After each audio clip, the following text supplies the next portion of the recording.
So third type, which we'll be spending more time on, is called as matched filter signal demodulator.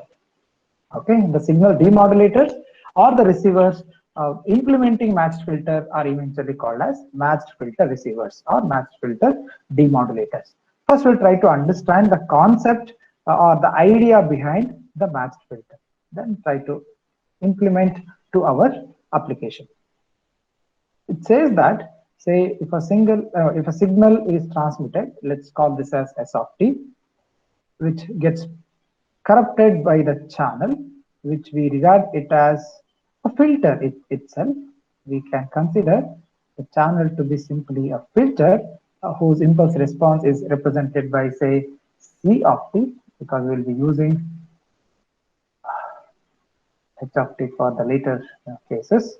Let us say the channel is represented by its simple response C of t, okay, whose output, as we know, that gets corrupted by additive white Gaussian noise. So it's additive in nature, and of course it's Gaussian distributed, and those addition will represent this as R of t, which where R of t represents the received signal at the receiver end.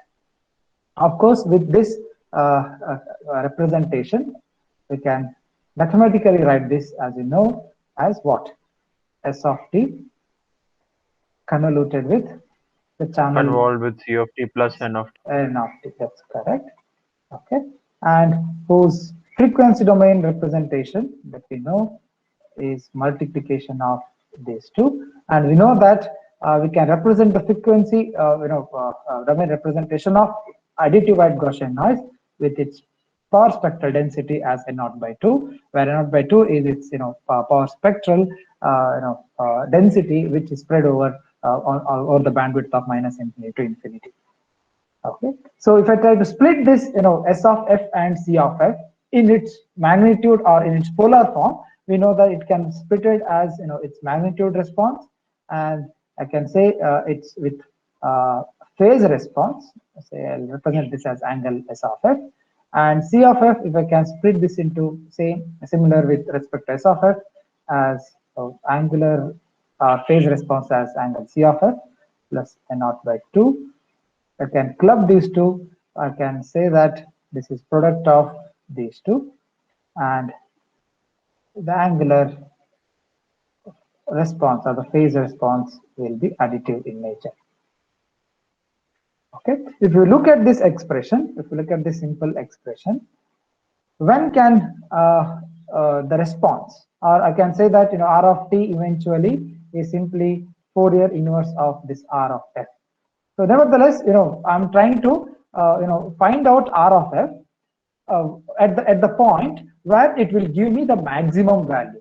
For the maximum value, I would get the maximum R of t, and I can somehow predict that for such for certain transmitted symbol, I would be getting the R of t value to be a maximum value. In other words, I can say that the value of, I'll come to that point, but at this stage, the value of R of f, when it is maximum, only when, you will observe yourself, when obviously this phase response is 0. Correct? For any other value, it would be less than 1. And the product with S of f and C of f would bring down its value with the actual magnitude product of S of f. And we can say that the phase response would be conjugate of each other. Okay. Okay. Which means that is the angle of S of f should be conjugate with the angle of, or the phase response of C of f, or in words, S of f and C of f are conjugate, complex conjugates. Okay. Yeah, this is the basic idea behind that. We will try to build the concept based on this idea. Okay, we will try to build the core concept of matched filter as applicable to our signal demodulator. Say I have shown this already. I'll try to redraw this structure of the receiver just for the continuity. Yeah. So based on this simple idea, we'll try to develop the actual concept or the core concept of matched filter as applicable to our digital signal demodulator. Of course, this matched filter has its application over wide applications, probably music and signal processing applications. You may search it and you will find a lot of applications of matched filter. However, we'll try to apply that into our context. Okay, so Si of t, let us say this is the signal which is thrown into the channel. As we have represented, the channel response to be C of t, which gets added with the AWGN, the additive wide Gaussian noise in the channel itself, whose will be represented now as W of t, whose power spectral density, as we have seen, that it's N0 by 2 over the infinite bandwidth, okay, which corrupts the transmitted signal. And let's represent this as, say, something like R dash of t, which is received by the receiver. The receiver job, if it is a band pass signal, we have seen that we'll try to convert a band pass signal to a low pass signal to process, or for simplicity of processing of low pass signals. All these frequency conversion will involve your low pass blocks, conversion of band pass to low pass signal operation. Then we will try to pass it through something known as equalization filter. Okay, we will not be talking much about equalization filter at this point, but this is one of the mandatory blocks for wireless communication in modern times. And let me represent whose impulse response to be EQ of t, whose output will regard it as R of t, and this is passed through the filter, which we will be calling it as a matched filter, okay, in short as MF, and whose output will represent this as Z of t. I'm writing this block so that you have the knowledge of relation between each of these representation of the waveforms. You will be obtaining what signal passing through what block. Okay, so after getting this Z of t, we will try to take the sample of it, as is the job of signal demodulator.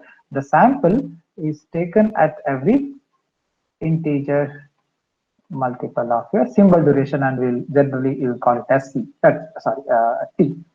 Okay, so the sample is taken at integer multiples of symbol duration, and thus we generate the test statistic. It will generate a number.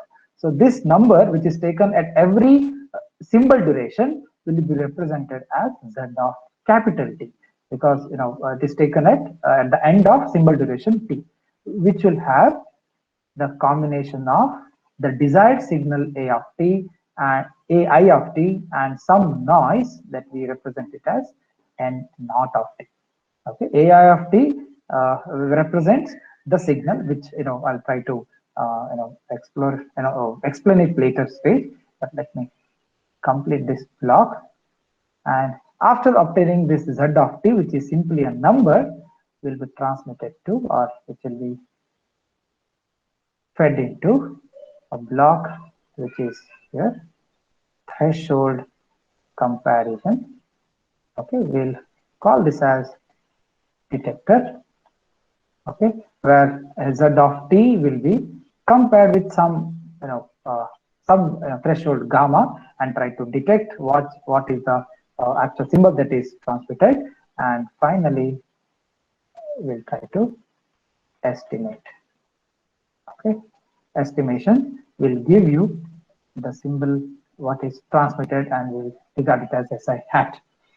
Okay, so this is the complete picture of the signal, the receiver, which we'll try to take one by one. We are at the point of exploring the concept of the matched filter. Once we try to understand what kind of filter that we are going to implement in our receiver, which will generate a number, then we can go with the theory of detection and estimation and apply these all these concepts onto the various modulation, digital bandpass modulation schemes that we have studied in our unit 1. Okay, so with respect to the block diagram which we have written just now, I can say that so this R dash of t, which is the impulse, I mean, which gets passed through the impulse response of the channel, which gets convoluted with the transmitted symbol, and W of t is a additive white Gaussian noise, which we have had written similar expression earlier. Where R of t, which you can see is the output of the equalization filter, is the one where it R dash of t, it passes through of equalization filter. In other words, it gets convoluted with its impulse response EQ of t. Okay, so overall, if I substitute R dash of t from the first equation to this, I would get and try to expand that. This would be convolution of Si of t, C of t, and EQ of t plus W of t convoluted with EQ of t. Okay, I've just replaced R dash of t into this expression. You can check yourself that you will get the maximum response, or probably you can have R of t with something known as zero forcing equalizer. Okay, I'll tell you what is that. Okay, which has EQ of t, whose impulse response of the equalizer is exactly the inversion of the channel impulse response. If you can have such equalizer which equalizes the effects or the corruption of the signal in the channel, if it can negate such effects, such filter is called as an equalizer, which in mathematical sense we can say that it is both are inverse of each other. So practically this may not be possible at all, because we don't know what is the nature of the channel. All we can predict the nature of the channel, and we can try to almost mimic the channel impulse response and try to invert the effect of such channel and try to have a filter which negates the effect of everything. So this equalizer is one of the important blocks in wireless communication, especially in the case of multipath fading. When the signal is fading, or when it is taking or when your receiver is getting the multiple copies of the transmitted signal reflected from the different different objects in the wireless channel at different instants of time, as well as and when the receiver moves with respect to time. So in such case, this equalization filter is one of the mandatory blocks which equalizes or which negates the effect of all the impediments or all the nuisance created in the wireless channel. In most of the other wired communication systems, probably it may not be necessary, but in wireless communication, this is one of the mandatory block, and this would be explored in very much sense in your LT and 4G system, which you'll be studying in your the next semester. But as of now, all you can say that there are other types of equalization as well. One called as adaptive equalizer, where it will have adaptive weights which keeps on whose weights will keep on changing with respect to the channel response and try to negate the effect of the noise in the channel. But if you can have certain kind of ideal equalizer, which could be called a zero forcing equalizer, which completely negates the effect of the corruption in the channel, which will have the inverse relation between the impulse response of the equalizer and the channel response. With that, assuming we have such equalizer, we can say that R of t would be simply Si of t. Taken Si of t, which represents the symbols S1, S2, and up to Sm if it's an M array modulation scheme. Okay. Otherwise, I would have just written S of t in general. Okay. This Si of t plus W of t EQ conjugated. I mean the convolution of the white noise with the equalization filter, which can be written as, just for the ease of representation, as Wi of t. Okay, where Wi of t is the convolution of W of t and EQ of t.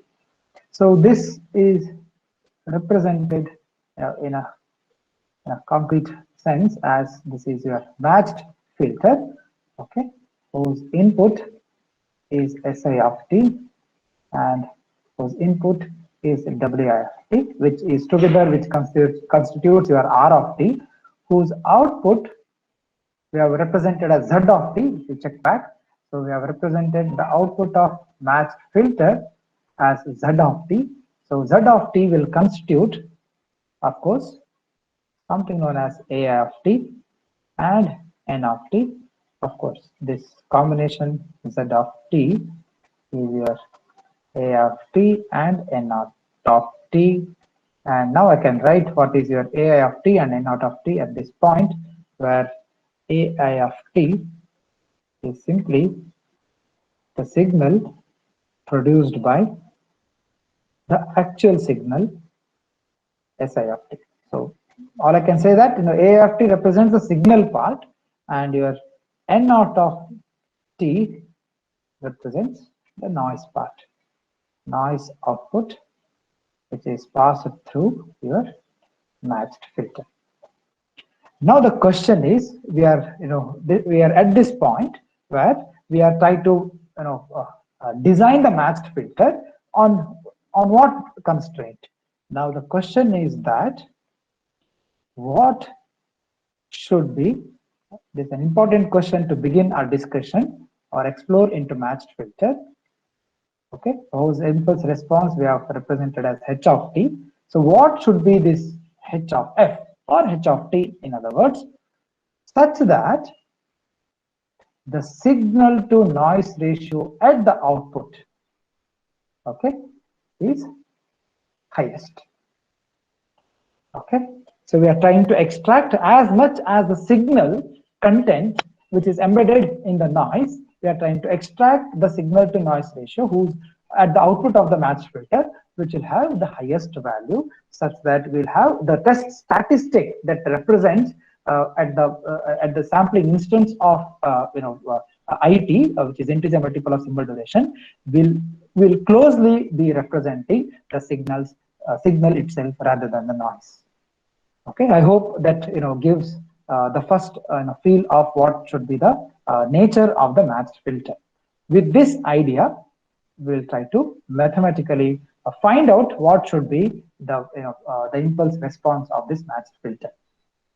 So from the earlier relation, I can say that signal to noise ratio at the input can be represented as signal part by noise part, whose signal part can be represented as Si of t the whole square. Okay, I'm replacing t with capital T because that we will be seeing the signal at the end of symbol duration t. Okay, whose ratio, signal to noise ratio, whose denominator is your noise power. Noise power at the input we have represented as Wi of t, whose, okay, say that this is Wi of t the whole square. I can pull this square in this way so that there will not be any misunderstanding of that. And similarly, signal to noise ratio at the output of your matched filter is your, what is the signal part here? The signal part is Ai of t, which is represented AI. as Ai of t. So that at the end of symbol duration, this is A of t the whole square, the signal part by the noise part, which is N naught of square of t. You can represent this as capital T or a small t, doesn't matter because it's a random signal, right? Only A of t is your deterministic signal. Only the noise part is your random signal. Doesn't matter. Gaussian noise itself, I'll try to write it through a sentence so that you'll appreciate that. So additive white Gaussian noise passing through your matched filter, if it is your linear time invariant filter, okay, which happens, a matched filter happens to be so. If it passes through linear time invariant filter, it will continue to remain. Okay, it will continue to. I'm sorry. Yeah, continue to remain Gaussian. Okay, whose randomness doesn't change. Okay, but with, of course, the characteristic of the Gaussian at the input was zero mean and some non-unity variance. it will continue to have same zero mean at the output, okay, with same variance. It need not be unity, depends on the variance factor, same variance, but it will be, it is called as colored noise. So what do you mean by colored noise? If it is white in the Not all frequencies are present. exactly. So matched filter is a band limited, filter, right? It tries to cut off those infinite bandwidth characteristics of Wi of t, which is n0 by 2, whose spectral density is n0 by 2, spanned over minus infinity to infinity, will be limited with certain bandwidth. So it is no more be white, but it will be additive and it will be Gaussian with same mean and variance as at the input. Okay. All right. So we'll try to build more concepts based on this understanding, where the representation of AI of t and n0 of t at the output of matched filter. I mean, we just want to rename these the representations of the signals at the input and the output, because I want to say this is at the input and this is at the output. This I suffix seems to be as saying that as input, and O seems to be at the output. So I'll try to replace those, nothing else. Now I'll try to replace these. Okay, replacing say AI of t. Okay, because I just wanted to be inconsistent with the notation earlier, but at this point A of t can replace with some other representation, say G naught of t, and Si of t, which is my transmitted symbol, which I'll say this as Gi of t. So A of t is the signal signal component at the output of matched filter. Which gets replaced with G naught of t, Gi of t, which gets replaced by Si of t, which represents the signal representation at the input of the matched filter. Okay, nothing else. Just to make it more intuitive to understand output and input relation of signal to noise ratio. Okay, where your G naught of f is basically the product of Gi of f and H of f, which is the matched filter impulse response, or in time domain, G naught of t is your Fourier inverse of G naught of f. Okay, what is G naught of f? Which is nothing but Fourier inverse of G naught of f can be written as H of f, G of f, Gi of f. yeah, Gi of f, yeah, into e power j2 pi f t d, which is your Fourier inverse of your G naught of f. Since matched filter output is sampled, okay, as I have repeatedly been telling that at t is equal to it, okay, so we can write G naught of t. Remember, what I'm trying to find here is the question, the basic question is to find such signal to noise ratio at the output. To design or to find out H of f such that the signal to noise ratio at the output is highest, which gives me the maximum value. With which I'm trying to find out what is AI of capital T. AI am replaced with G naught of t. So in other words, I'm trying to find out the numerator part, which is G naught of t, or as a whole, I'm trying to find out the magnitude of G naught of t, the whole square, which is nothing but magnitude of whatever G naught of t I have written here. So what I should be replacing here? This would be H of f, G of f. What will change here? This is taken at every symbol duration. So this at t is equal to capital T. I'll just take one instant.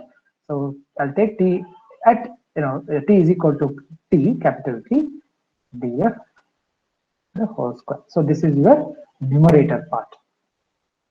Okay, so what would be your denominator part? Denominator, I can say this is numerator. So the denominator is your expectation of n naught square of t, which is your noise variance. As you can see here, if this is your denominator, now we know that the n naught, which is your noise, Still which is, Gaussian. yeah, it will be Gaussian. So we can apply to find out the variance of this n naught of t, variance of n naught of t. We can apply the famous Wiener-Khinchin theorem. What is your Wiener-Khinchin theorem? Can you recollect from your CS1? From CS1 course? Define PSD of a random signal. Yeah, it's a PSD of a random signal. So if I represent the PSD of power spectral density of the random signal n naught of t here as Sn of f, okay.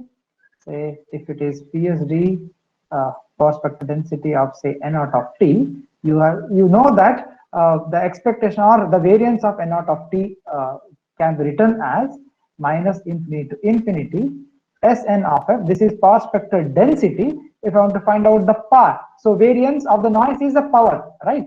So g naught of t whole square is the signal power. The variance of the noise is noise power. So we have the knowledge of power spectral density of the noise. This is density which needs to be averaged over the entire frequency duration. So which will give me the power of the noise, or in other words, the noise variance. So now if I try to apply your Wiener-Khinchin theorem, that means that if you are aware of the power spectral density of the input and the impulse response of the filter through which it is passing through, and we can find out the power spectral density at the output. Yeah, so the denominator part is your noise part. So noise part is your is nothing but the variance of the noise, because E naught of, you can you know that E naught of t the whole square, if you try to write in that sense, how will you write the variance? This should be the variance, in fact, right? So which is nothing but n naught of square t minus mean the whole square of t, where n Yes, naught, correct. So what is your mean of the noise? Mean is mean is 0. 0. We assume it to be 0. So it appears that this is your simply n square of t, which is your variance. Yeah. Correct. So with so this noise power is variance. So the variance can be found out by using your equivalence of your frequency domain representation, where Sn of f represents the power spectral density of the noise, where power spectral density is some power by some area. Area here in the sense this is power. Yeah, this is nothing to bandwidth. In other words. Yeah. Yeah. Correct. So the power of the noise can be found out by multiplying with the bandwidth. The same So bandwidth. yeah, so averaged over minus infinity times df would give you the power of the noise. Yeah. Okay. Okay. So, corollary of Wiener-Khinchin theorem. Can I write this as minus infinity to infinity the power spectral density of the input, which is your n naught of n naught by 2 times magnitude of h of f the whole square df. Hope you can recollect that. Okay, so this means that it is Sn of f is nothing but the power spectral density at the output of any LTI filter. Filter. Yeah, any LTI filter is nothing but it's the product of the input PSD. Input PSD into the filters PSD. Yeah, so into the square of the impulse response of the LTI filter. Okay, so utilizing that knowledge, we can find out the value of denominator. All right, so I'll just use this numerator denominator. I'll take just 2 minutes to conclude this point, and we can continue in the next session. So therefore, signal to noise ratio at the output, which is now ratio of this numerator and denominator, which we have written just now. The numerator is infinity h of f times gi of f e power j2 pi ft df the whole square whole divided by n naught by 2, which can be pulled out of this integral, minus infinity to infinity h of f the whole square df. Okay, we'll quickly conclude this with we'll have a right closure for this session by applying, okay, for the numerator. Okay, for the numerator, let's use, okay, something known as, We can write it as a conjugate. no, no, Oh, no, okay. Cauchy-Schwarz. Cauchy-Schwarz inequality. Okay, you'll appreciate the application of this. So what is this Cauchy-Schwarz inequality? If I write one single line, so this says that for functions, say for two functions f1 of x and f2 of x, if they are complex functions, if x is real, if the variable is real, and if the functions are complex, I can write the product of, the magnitude of the product of f1 of x and f2 of x dx the whole square will be less than or equal to the product of the individual magnitude. Yes, dx times minus infinity to infinity f2 of x whole square dx. So in our case, if I say f1 of x as what we can substitute as h of f, yeah, this will do, and f2 of x, sorry, yeah, f2 of x as other function, which is gi of f times e power j2 pi ft. What will be the numerator? Or if I try to write this signal to noise ratio at the output, signal to noise ratio at the output can Always less than or equal to. Yeah, this is always less than or equal to the individual product, which is h of f whole square df times minus infinity. It should be a magnitude of f2 of x the whole square. Obviously, this will be simply gi of f whole square df. As we know that e power j theta magnitude is unity and denominator is n naught by 2 minus infinity to infinity h of f whole square df. Okay, so with this we can cancel out this h of f part. So this will give us the signal to noise ratio at the output will always be less than or equal to 2 by n naught. Okay, n naught by 2 in the numerator, integral minus infinity to plus infinity g I of f whole square df. Okay, so what is this minus infinity to infinity g of f the whole square df? It's your input PST. It's your input PST. Okay, and I mean, in other words, GIFF is your input. Like, okay, in other words, yeah, in other words, it is simply the energy of the symbol itself, right? But it is proportional to the energy of the symbol itself. So last point before I conclude, the equality holds. When will the equality will hold? What would be what's the condition for this inequality to be equal in general sense for Cauchy-Schwarz inequality? F1 should be equal to F2. Yeah, F1, if it is a complex signal, this equality will hold when F1 of x, or in other words, F2 of x. In other words, these should be some constant times the complex conjugate of F2. You can assume this K to be unity, but if F1 of x and F2 of x are simply complex conjugate of each other, then your inequality would be equal to each other. You can check yourself.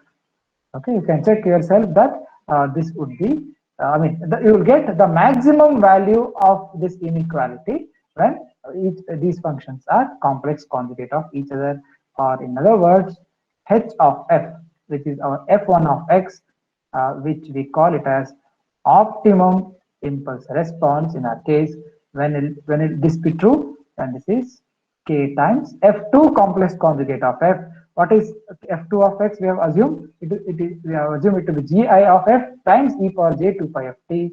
So the complex conjugate of this function would be gi complex conjugate of e power j theta is e power minus j 2 pi f t. Okay, j 2 pi f t. Okay, So what is and HOPT of S? it's optimum. Optimum. Okay, I'm sorry. Thank you. Optimum, yeah, because this is when equality is holding it, equality.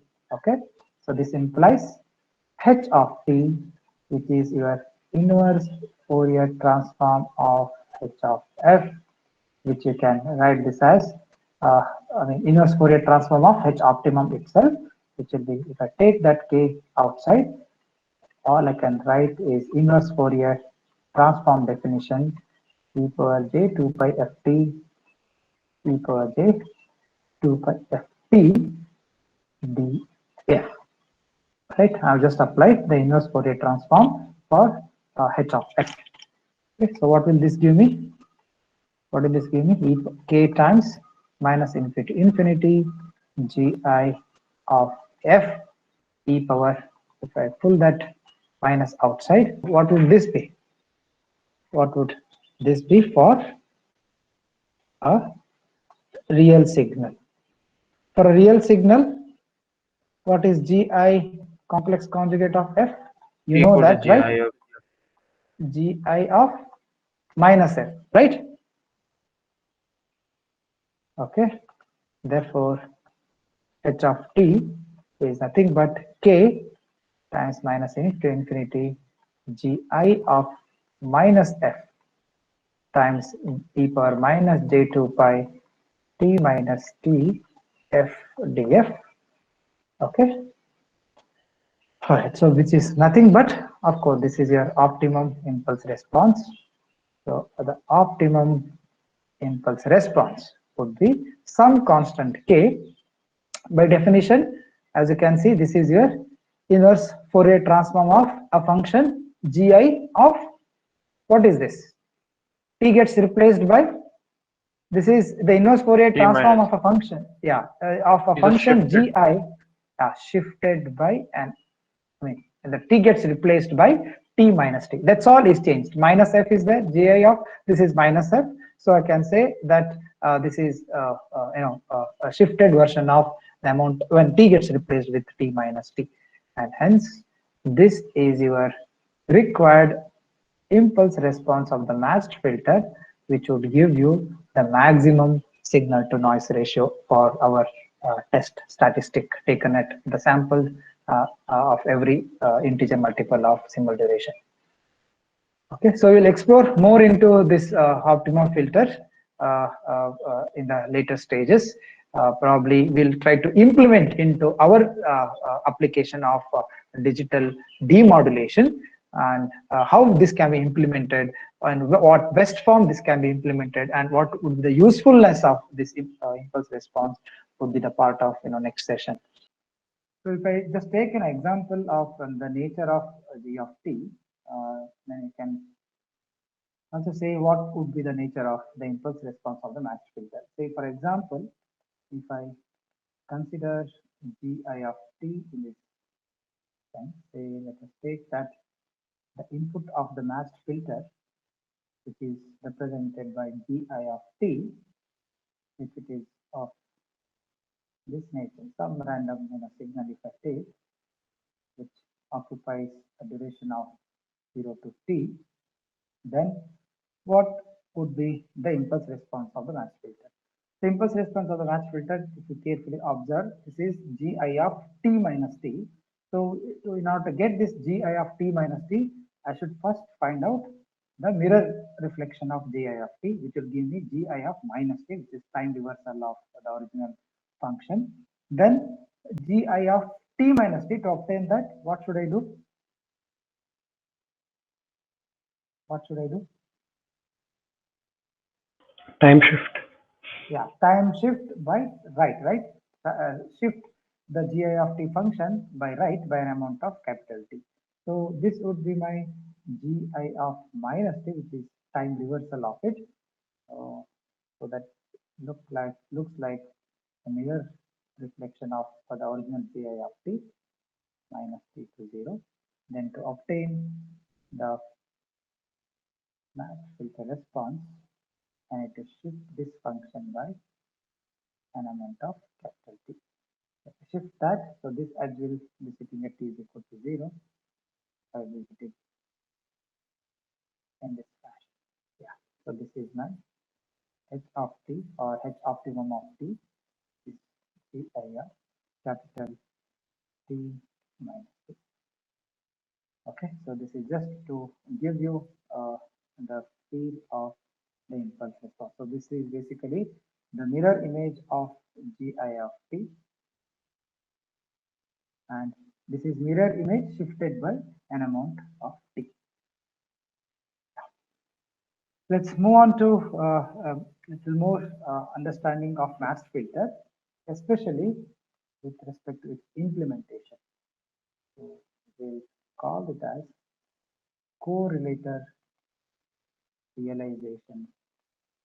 So we'll show the previous figures. Yeah. Hmm.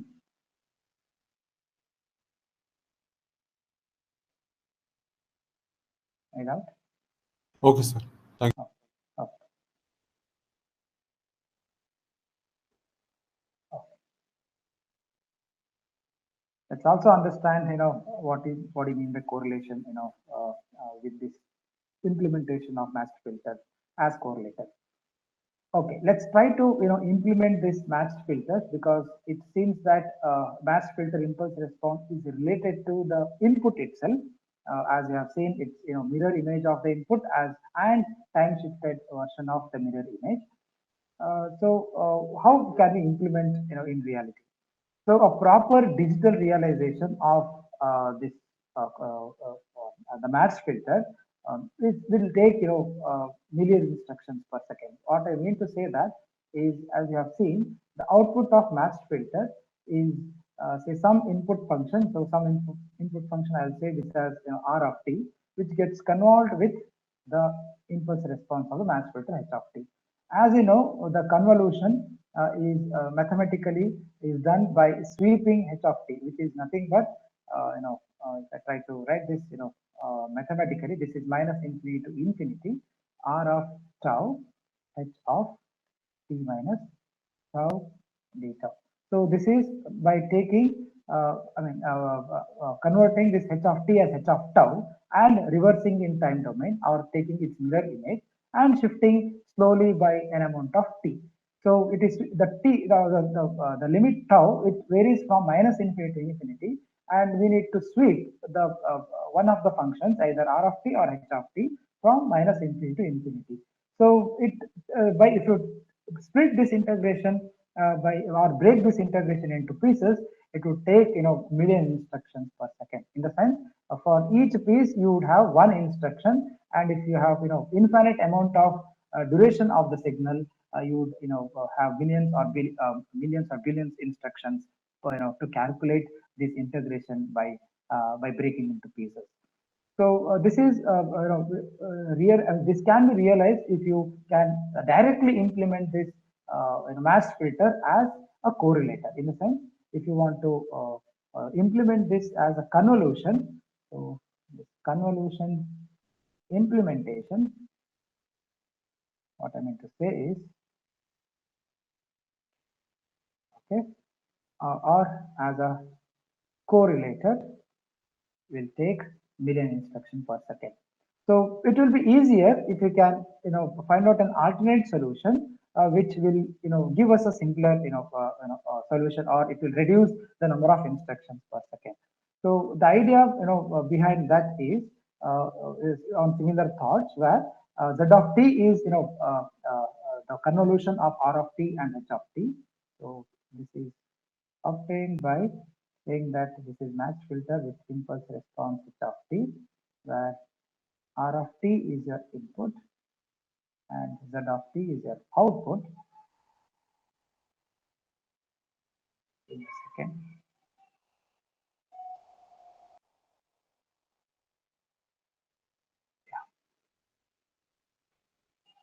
Yeah.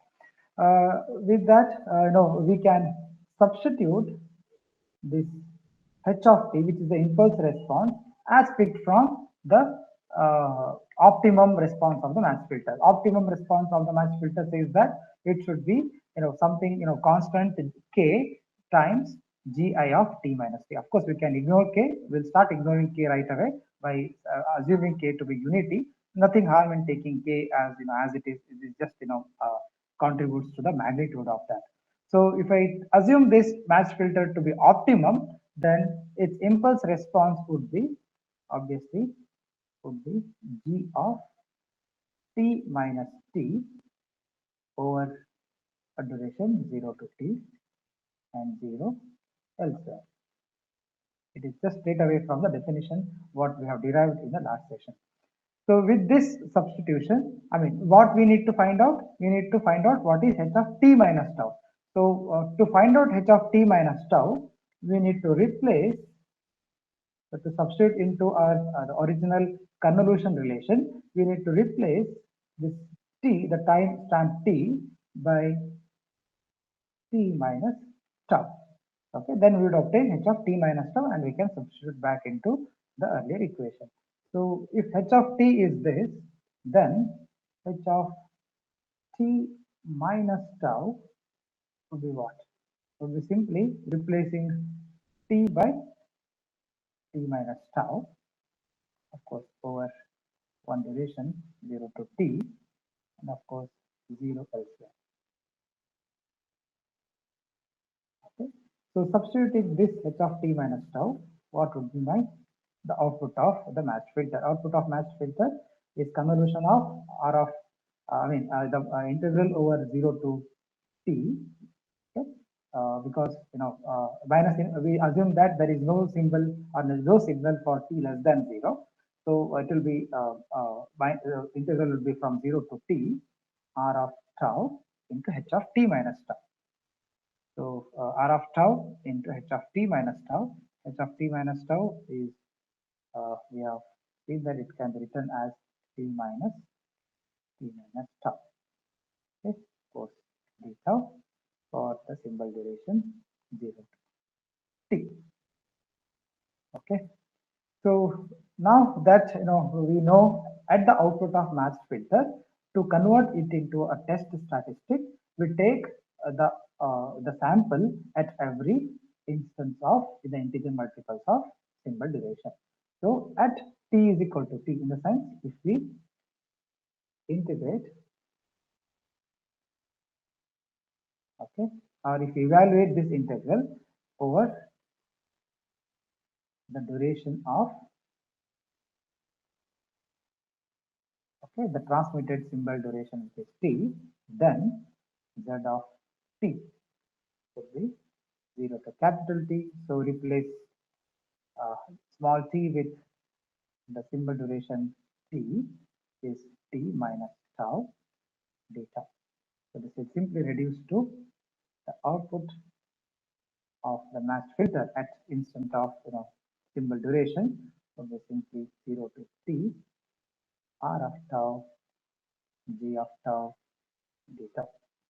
Okay, so the convolution in the earlier case, which was with no information of the matched filter, which was convolution of the input and its impulse response, but by forcing the matched filter to be an optimum filter with the relation that we had obtained in the previous session, we realized that it is simply product of r of tau and g of tau taken over the symbol duration 0 to t, and hence we can say that this is simply an operation of what?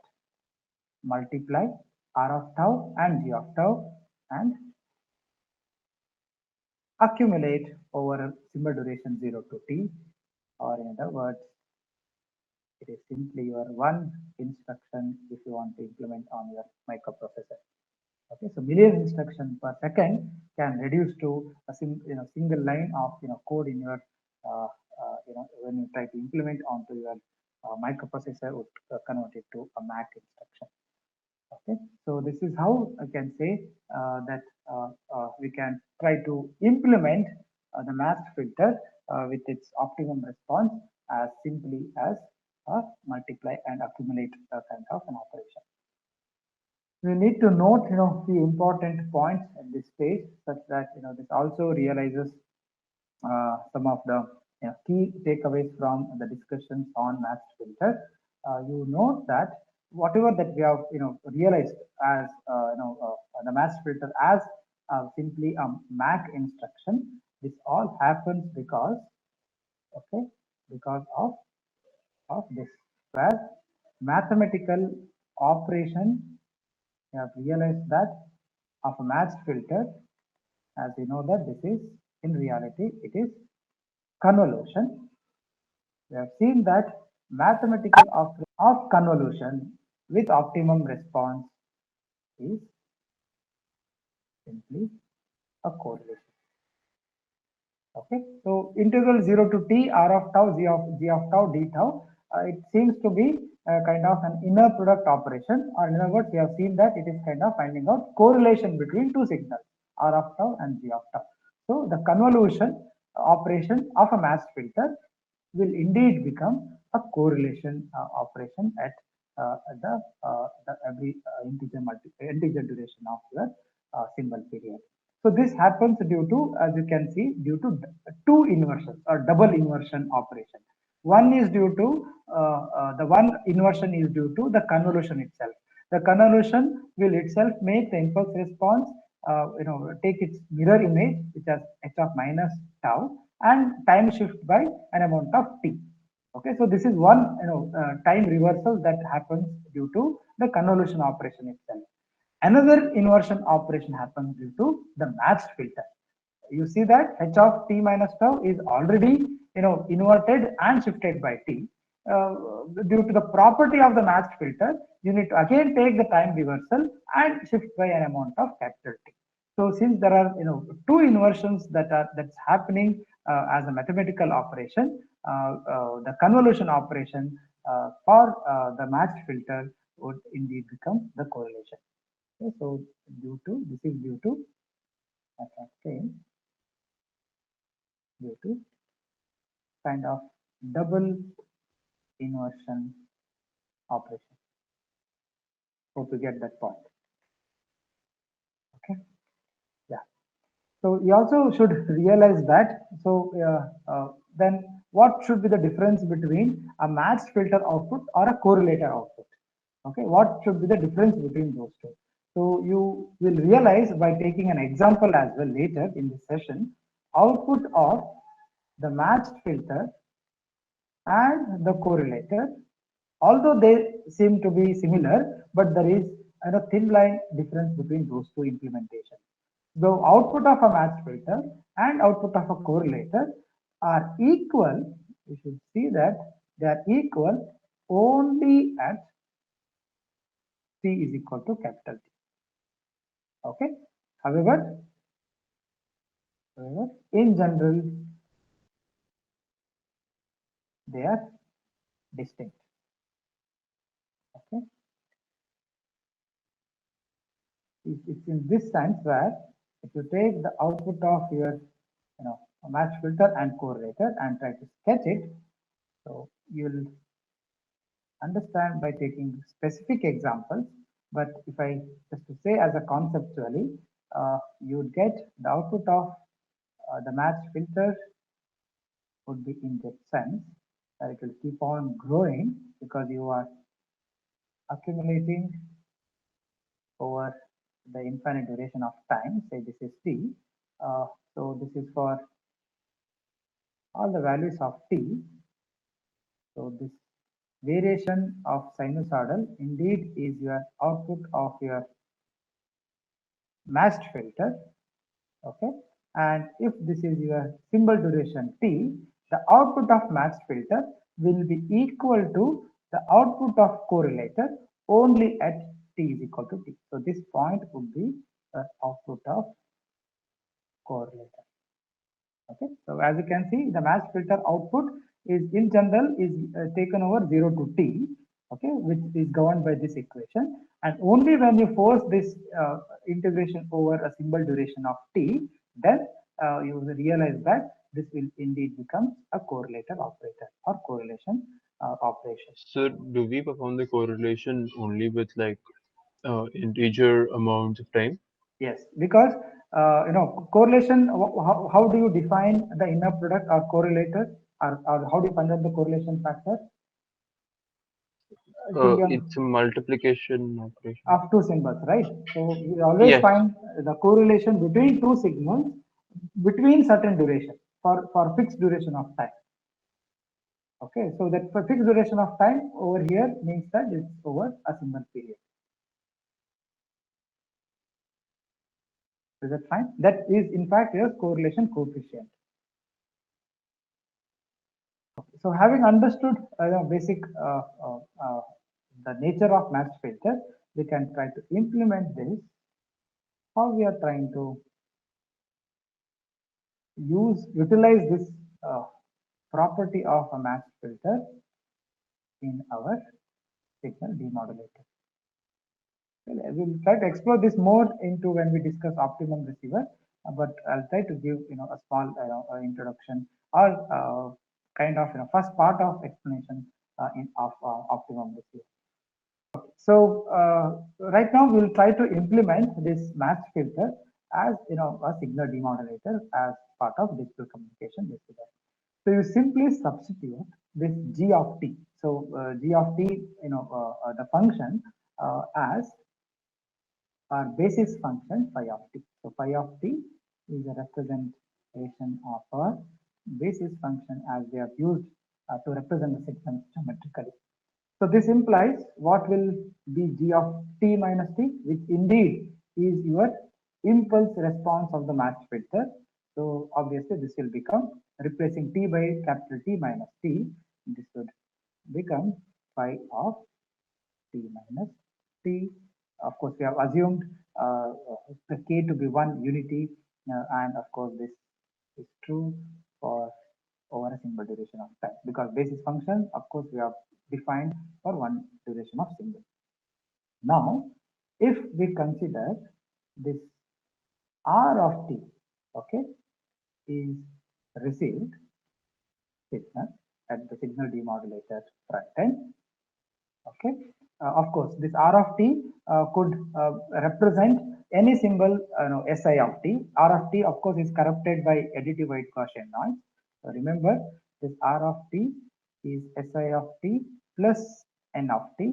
Of course, this I will vary from 1 to M, so for any memory modulation. So if R of t is in general is any received signal, so of which corresponds to the transmitted symbol Si of t, and if we can set the impulse response of the filter, which I'll take this as Hj of t, because since phi of t is a basis function, we can work on n dimensional system. So in general, there would be n basis function. So where this j varies from 1 to n. So if I take one impulse response of response of matched filter, if I just consider one matched filter representing one basis function, it would be phi j t minus t. Okay, then what would be the output of the matched filter? The output of matched filter would simply uh, uh, the convolution of the received signal, which we have taken as R of t, which we have considered to be received signal R of t convolved with the impulse response of this.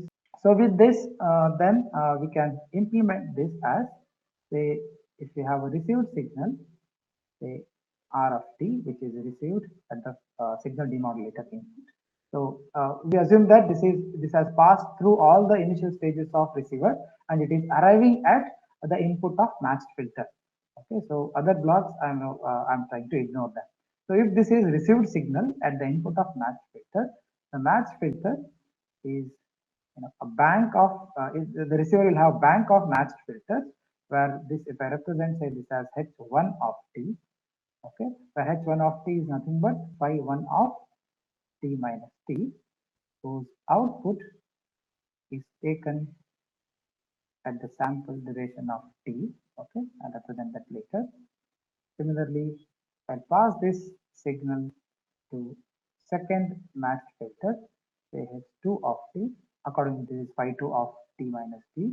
And again, this is also taken, a sample at symbol duration, and so on up to the n dimensions of the basis function, which is hn of t, and of course this is by n of t minus t, where the sample at its output is also taken at instant of symbol duration. The output of the matched filter, each of these matched filter, if I call them as say R of t, convolved with the basis function or impulse response of first matched filter. Say if I call this as R1, R2, and up to Rn. Okay, what is this individual Rj? Individual Rj's are nothing but 0 to t represent Correlator output. correlator output, which is R of t times phi j of t dt. Alternatively, we know that this matched filter can be represented or implemented as a MAC operation. Okay, individual matched filter. Say if I take in general some matched filter in between as hj of t, okay, which is equivalent to, it's as good as implementing as a MAC operation, which gets multiplied with the basis function by j of t. The incoming signal is of course r of t. Okay. So what should I do? What should be followed with this operation? What should be followed with this operation? I multiply with r of t times phi j of t and taken over the symbol duration 0 to t. So Integral. integral, which is an accumulation operation. So it's also called as accumulate and dump. Okay, so we'll just take it as multiply and accumulate.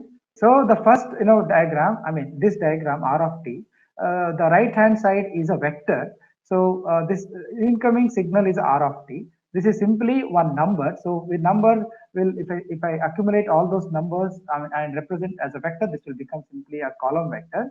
So this is my signal to vector mapping. Okay. So what we have done at the transmitter, I can write this as, so given a pulse signal, okay, say phi of t, it's a pulse signal which represents the basis function, of course occupying a duration of interval 0 to t, okay, and a linear time invariant filter, a linear time invariant filter, okay, is said to be matched. Okay, this pulse signal is said to be matched to an LTI filter, said to be matched, okay, to the signal phi of t if its impulse response, okay, if its impulse response, I can write it in words, h of t. I will enumerate few important properties of matched filter, which would be handy in few cases as we go along. All right, so that we start off with few properties of matched filter today. Yeah, okay, be a little quick in this because these are all things which we have done already. It is just kind of a summary in other words. Okay. The first and foremost matched filter property would be saying that matched filter is such a linear time invariant filter whose impulse response would be matching the incoming signal S of t, which the matching in the sense it will be producing a signal to noise ratio at the output, which will be the maximum value with h of t matching with respect to the incoming signal S of t. So I need not go through this proof again because it's already done as part of the explanation of matched filter itself. The second property, just kind of in a summary as well, the output SNR, okay, which again we have done this, of a matched filter depends on the what is the output of matched filter, which is what is your signal to noise ratio at the output of matched filter. It depends on, or it is proportional to, the ratio of Energy symbol to noise. exactly. So this will be signal energy or the symbol energy to the power spectral density of the white noise at the input. Okay, so that is nothing but your signal to noise ratio at the output. If we have written this, which is less than or equal to twice of energy of the signal over N naught, which is your power spectral power spectral density of the white noise at the input. We can deduce few more important deductions from this particular equation. Say if I call them as say a kind of not corollary exactly, but just deductions out of these particular specific equation. Here the first observation would be, you see that say for a given signal, say if I pick any signal S of t, if it's of the form a simple pulse of having an amplitude A for a duration of 0 to t, what is your energy of this signal S of t? What is the energy of this signal? It would be simply A square t, correct? Yeah. So integral minus infinity to infinity S square of t dt would give you simply A square t. But this signal to noise ratio at the output, if you carefully observe, it just simply depends on the energy content in the signal or energy content in the symbol. It doesn't depend on the shape of the signal itself. So if I can produce similar energy for any other shape of S of t, I would get the same signal to noise ratio at the output. Okay, so this means that the choice of signal, okay, or any typical shape of the signal waveform, the choice of signal waveform has no impact, okay, on signal to noise ratio, okay, which is needed for, of course, this is needed for detection. Okay, so which gets converted to a test statistic, and hence the detection of a symbol to derive a test statistic is dependent on only on symbol energy but not on the shape. Okay, so that's an important observation that needs to be made. Then why we have studied so much of different pulses in baseband transmission itself, like NRZ, RZ, Manchester, AMI. So why we need to have different signal shapes? Even in case of band pass modulation as well, we need to shape the output modulated signal. Say we'll be using a pulse shaping filter called as raised cosine filter. Or root raised cosine filter, or it's shortly called as RRC, to shape the signal. So why we need to shape the signal if it doesn't have any impact on the output signal to noise ratio, or in fact on the detection and estimation theory itself? Okay, the symbol shape basically, okay, the importance of the symbol shape is determined, okay, so the impact of the symbol shape is determined more by, you can think that this is more because of its bandwidth occupancy, and of course with timing considerations. Okay, so the shape are chosen to match the QoS other QoS parameters like bandwidth and timing considerations, but it doesn't have any influence over the signal to noise ratio at the output. Okay, and you should also note that every symbol, okay, or every signal or every symbol or every signal shape has a unique match filter. Okay, because matched filter response matches with the incoming signal, and hence every symbol will in other words, in reverse way, will have unique matched filter through which it. So the third important property is with respect to the frequency response or the frequency domain characteristics of the matched filter. In other words, the spectrum of the output signal which is obtained at the output of matched filter, of the output signal of a matched filter, okay, is same as its input, okay, is same as its input, except for only a time delay factor, right? That is, proportional to here the energy spectral density of the incoming signal, okay, of the input signal. What I mean to say here is, say the optimum impulse response in time domain that we have obtained, which is say S or any other, if say S of t is the incoming signal, your impulse response would be S of t minus t. So this implies the frequency domain representation of this impulse response would be what? So what is the Fourier transform of S of t minus t?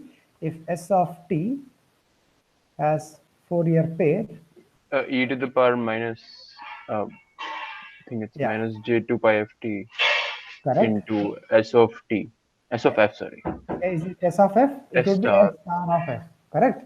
Because it's S of minus t, it's time reversal. So S star of f Yeah, times, so yeah, minus j2 pi ft. Okay. Then if you try to find out the output uh, of the matched filter in the frequency domain, it would be simply the product of S of f into h of f. If you take the product of these two, it would be simply S of f times S star of f times e power j2 pi ft, and we know that the product of a function and its conjugate can be written as magnitude of S of f the whole square times e power j2 pi ft, and I can call this as your power spectral density, or simply the proportional to energy spectral density of the input signal. So output spectrum is proportional to or it is similar to the energy spectral density of the incoming function, except for a factor of the delayed function, which is delayed by a symbol duration capital T. Okay, so in that sense, the frequency domain characteristics of input and output are related in this manner. All right, so but they're not the same though, right? Because of the square term. exactly, they are not the same. Definitely not the same. Definitely Similar. not. They're Yeah, related, similar. is what we can say. Yes, yes, they are related, except for this factor. Of course, this represents the delayed function, Yeah, right? so we can say magnitude is more related than Yeah, the yeah, phase. yes, exactly. So magnitude is similar, but they are dissimilar, or they are unequal with respect to their phase response. Okay. All right. So that would be the third property. The fourth, it is very similar to what just now we have written, but in the different terminologies, saying that the output signal, okay, from a matched filter is proportional, okay, very similar to the previous statement, but can put it in other words, proportional to a shifted version of the autocorrelation function of the input signal.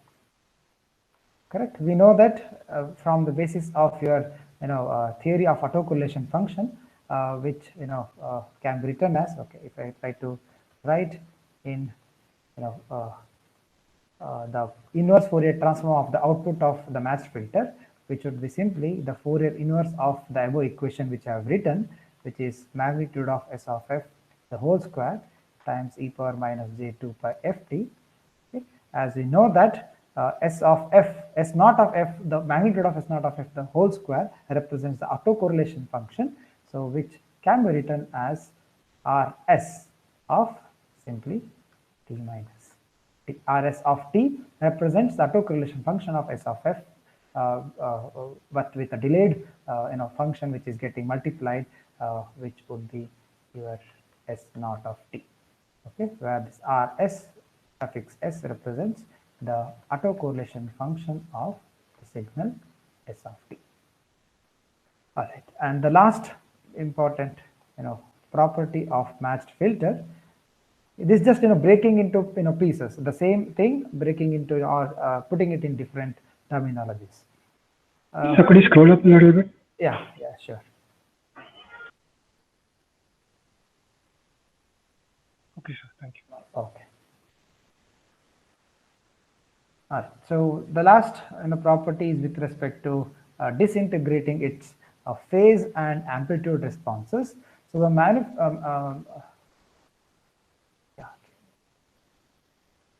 the matched filter may be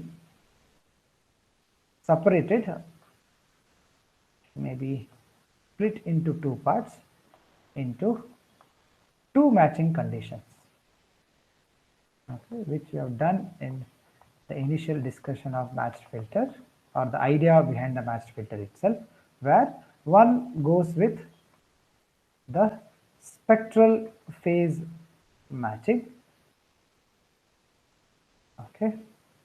Okay, this will produce the desired output. Okay, so this produces desired output at t is equal to the symbol duration t, and the another is your amplitude matching. Okay, I'll explain that. This is your matching with the amplitude spectral characteristics, which will maximize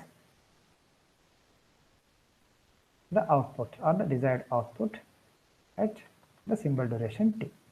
In the sense, say if you want to represent S of f, which is the spectrum of S of t, incoming signal S of t, in polar form, if I can split this into magnitude and some the phase response theta of f, then filter that is spectrally matched to this. What I mean by that is filter that is spectrally matched is defined as, we have seen how what you mean by matching filter in time domain. So in frequency domain, we mean a frequency response of the matched filter such that it matches with the S of f, which is the frequency response of the incoming signal. In that sense, is it will have certain magnitude response, but it is complex conjugate in its phase response. I think that was done when it is trying to maximize its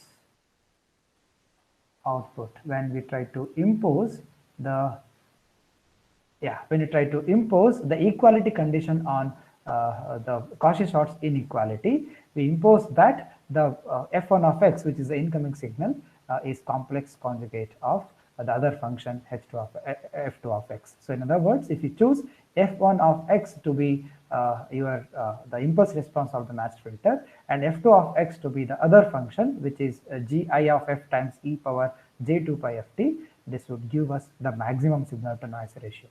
All right. In other sense, it's just the same thing. I'm just writing in other words. So it's a complex conjugate of this phase response, which would be minus j theta of f times minus e power minus j2 pi ft. Okay, so therefore the output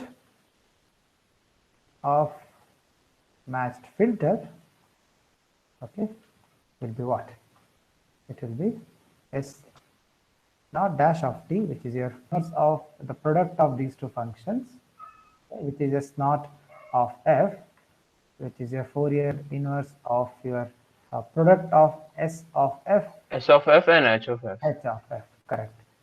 Okay, so that would give us what? So this would be, if I take inverse Fourier transform of this, minus infinity to infinity, what is your s of f? S of f would be simply magnitude of s of f times e power j theta of f J into e, theta f. and e power minus j theta of f. I can, take Eliminate that the two. and eliminate the phase. I mean, I can say that phase is matched. Okay, so, okay, phase is matched. What is the meaning of phasing matched? It will produce the desired result at some certain I mean, what we want to get with the spectral phase matching is that it will produce some result which is desired to our analysis for estimation at every end of duration, symbol duration t. But with spectral matching, with amplitude matching, what will happen? I'll just write that. So this will be product of s of f times magnitude of h of f times e power minus j theta of f is cancelled with e power plus j theta of f. What is left is E power minus j2 pi f capital T. Yes, that's Yeah. correct. So we also have an e power minus j2 pi small Okay. small t. The So what I can inverse. do, exactly. So I can do this plus I can do that, and I can say this t minus t. Okay. Okay. So for spectral amplitude matching, we choose amplitude response h of f, which is will be equal to magnitude of s of f itself to maximize your output SNR. Okay. Yeah. Of course, at t is equal to capital T.